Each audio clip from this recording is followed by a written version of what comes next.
కొట్టి చేస్తే అది ఆ నొప్పిని తట్టుకోలేక అది మొరపెట్టుకుంటుంది గదా!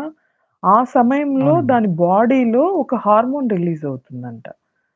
ఆ హార్మోన్ హుహుహు. రిలీజ్ అవ్వడం కోసము గుర్రాలను అదే పనిగా వాటికి ప్రెగ్నెన్సీ వచ్చేలాగా చేయడము, వాటిల్ని విపరీతంగా హింసించడము, లోపల బిడ్డ చనిపోతుంది. గుర్రం లోపల ఉన్న బిడ్డ అయితే కంపల్సరీ చనిపోతుంది. వీళ్ళు పెట్టే హింసకు. బతికే ఛాన్సెసే ఉండవు. అంటే ఆ స్టేజ్‌కి హింస ఇచ్చినప్పుడు మాత్రమే ఆ హార్మోన్ వస్తుందంట.